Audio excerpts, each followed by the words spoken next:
Hai ID-commerce, udah masuk bulan Oktober aja nih. Gak kerasa sebentar lagi ganti tahun, ganti resolusi, dan komit dengan target baru juga. Wait, sebelum itu di bulan Oktober ini, tepatnya tanggal 20 Oktober, kita bakal punya pemimpin baru. Hasil Pilpres Februari 2024 kemarin. ID-commerce gimana ekspektasinya untuk pemerintahan baru ini? Optimis menuju Indonesia emas atau justru masuk golongan Indonesia cemas? Kalau aku, sudah sejak beberapa bulan lalu dan bahkan jauh setelah pemilu selesai, jujur overthinking. Apalagi timeline media sosial berisik banget sama isu politik dan isu sosial pasca pemilu. Ingat kan, waktu bulan lalu banyak IG story dan feed dari teman-teman, utamanya teman-teman Gen Z yang ngepost konten peringatan darurat pakai hashtag kawal putusan MK dan kawal demokrasi. Ini nih karena DPR dianggap gak peduli sama keputusan Mahkamah Konstitusi soal pencalonan kepala daerah. Branding. Terus baru-baru ini kita digoreng lagi sama berita dari postingan akun anonim.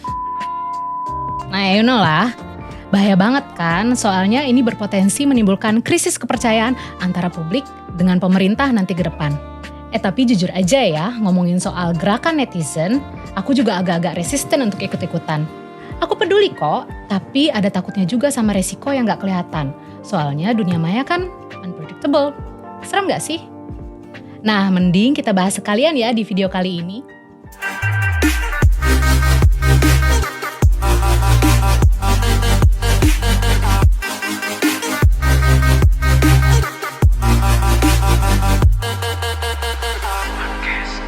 Ngobrolin PR by ID.com. Seperti yang sudah aku jelaskan tadi, baru-baru ini kan media sosial ramai dengan lambang burung Garuda berlatar belakang warna biru yang tulisannya peringatan darurat. Gerakan ini muncul karena banyak yang gak setuju sama rencana DPR yang, istilah kerennya, menganulir putusan MK soal batas usia dan ambang batas pencalonan pilkada. Nah, medsos emang super kuat buat meleverage suara atau pesan tertentu, apalagi kalau banyak yang ikut nge-share. Ditambah lagi, orang-orang sekarang banyak banget yang ngandelin media sosial buat nyari info yang lagi trending dan ngulik-ngulik jejak digital masa lalu seseorang. Makin nendang deh tuh efeknya. Again, peringatan darurat kemarin bahkan jadi global trend loh, saking banyaknya orang Indonesia yang ngeviralin.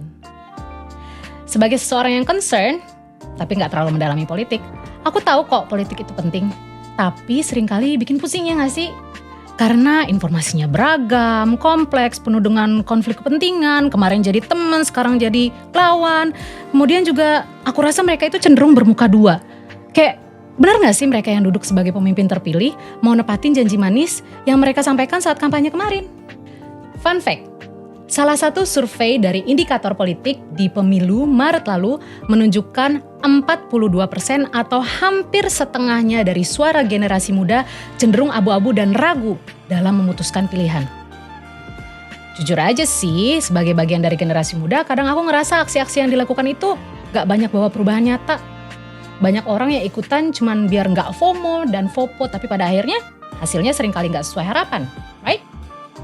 Aku rasa generasi muda sekarang paham kok kalau politik mempengaruhi banyak sisi kehidupan. Walaupun begitu, aku kayaknya cenderung lebih milih fokus aja sama hal-hal yang langsung ngaruh ke kehidupan dan kerjaan. Tapi aku berusaha untuk tetap update dan ngerti dasar-dasar politik, walau hanya di permukaannya aja. Selain merasa kurang yakin dengan janji-janji politik tadi, pada satu titik aku sedikit berkiblat dengan Gen Z yang sangat memperhatikan jejak digital. Gen Z dengan digital native-nya begitu lahir udah set-set tech savvy, ngasih insight juga sama kita bahwa untuk berhati-hati dengan jejak digital. Mereka sadar banget bahwa jejak digital itu bisa ngikutin seseorang selamanya. Makanya jejak digital tuh mengkhawatirkan. Kayak yang udah aku sebutin tadi, akun lagi ramai-ramainya dipantau karena sempat diduga milik calon pemimpin negeri ini. Apa yang pernah diposting muncul lagi dan jadi bahan perbincangan. Walaupun masih belum tahu kebenarannya, tapi tetap kan bisa menghancurkan reputasi politik seseorang. Ini bikin Gen Z lebih berhati-hati dan cenderung gak terlalu vokal di ruang maya. Mereka takut jejak digitalnya bisa balik lagi menghantui dan berdampak ke masa depan. Nah, apakah ketakutan-ketakutan itu justru membuat Gen Z menjadi generasi yang individualis? Walaupun sebenarnya mereka yang paling terdidik dan punya akses ke informasi global. Fun fact lagi, aku pernah baca artikel di Tirto dari Aulia Nastiti, dokter ilmu politik Northwestern University, yang menyebutkan bahwa konektivitas digital membuat Gen Z hidup terpolarisasi dan tersegmentasi. Jadi Gen Z memiliki pemikiran yang sesuai dengan segmentasinya aja, atau terjebak di bubble atau ruang politik yang cuman mereka pengen dengerin pandangan-pandangan yang mereka setuju aja deh. Inilah fenomena dalam era post-truth saat ini, di mana orang-orang menyortir dan mengonsumsi informasi berdasarkan yang dia suka aja, atau yang mau aja deh, terlepas apakah info itu benar atau salah. So, kalau bicara tentang preferensi, Gen Z ini sebenarnya menjadi korban algoritma. Karena cuma disuapin konten sesuai sama minat mereka. Unfortunately, informasi dari satu angle membuat critical thinking mereka jadi lemah. Mereka cenderung menerima informasi apa adanya, seperti yang sedang viral, tanpa ada kritisi atau mencari referensi untuk memperkaya pandangan mereka. Dua peneliti dari Universitas Pancasila, Yolanda Putri dan Umar Halim, di tahun 2020 mempublikasikan hasil riset mereka tentang partisipasi politik Gen Z di Jakarta yang cenderung pasif ketimbang terlibat lebih jauh dalam urusan strategis di lapangan. Contohnya, yaitu cuma sekedar ngeliat, baca, komentar. Tapi Gen Z bukannya sama sekali nggak terlibat dalam aksi politik loh ya. Sayangnya aktivitas mereka itu kebanyakan scattered, diinisiasi secara sendiri-sendiri dan mandiri. Contohnya seperti buat vlog sosial, ngumpulin dana, bikin petisi lewat change.org, buat thread atau meme yang menyindir soal pemerintah. Istilah kerennya, Gen Z ini adalah imagine communities, gak saling kenal tapi terkoneksi dari media sosial yang mereka follow. Menariknya lagi, aksi politik mereka cenderung gak berdasar dari ideologi atau ikatan kebangsaan, tetapi dari preferensi personal yang pragmatis. Mengingat Gen Z adalah masa depan untuk Indonesia dan dunia ke depannya, apa nggak mau menjadi lebih berani dan bersikap kritis? Toh, kita sudah menjadi orang dewasa yang matang kan?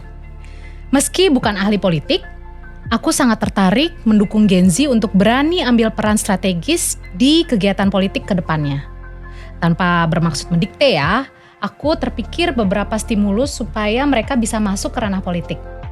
Pertama, pentingnya meningkatkan literasi politik dan pendidikan partisipatif pada Gen Z. Ini tugas siapa? Oh jelas, lembaga pendidikan, pemerintah, dan organisasi masyarakat. Mereka bisa buat materi edukasi tentang sistem politik, peran lembaga-lembaga pemerintahan, dan juga dampak dari kebijakan politik. Yang kedua, untuk meningkatkan literasi, perlu ada strategi komunikasi politik yang inovatif dan responsif. Tapi harus kekinian ya, supaya masuk ke FYP-nya Gen Z. Kontennya harus dibuat seapik mungkin dan sekreatif mungkin, supaya easy to digest. Jadi teman-teman Gen Z merasa punya kedekatan nih sama yang mengirim pesan. Yang ketiga, peredaran informasi sekarang sangat cepat. Kayaknya baiknya pihak berwajib, media massa, dan penyedia platform komunikasi digital mungkin bisa collab untuk menghasilkan kebijakan dan sistem yang cepat buat mendeteksi dan menanggulangi misinformasi dan disinformasi. Well, bapak-bapak, ibu-ibu, kakak-kakak yang duduk manis di pemerintahan, partai politik, media massa, dan organisasi kepemudaan, I'm calling here. Tunjukkan yuk komitmennya untuk menyiapkan generasi emas kali ini. Jangan sampai bonus demografi yang seharusnya berdampak positif malah justru bikin Gen Z menjadi generasi cemas. Karena kita nggak peduli dan nggak berani ambil peran strategis di ranah politik. Amit-amit. ID Commerce, cerita yuk di kolom komentar. Kira-kira apa sih yang bikin kamu males atau takut terlibat di dunia politik atau melakukan aksi politik? Semoga video ini bermanfaat. Jangan lupa tetap dengerin podcast Ngobrolin PR dari IDCOM. See ya!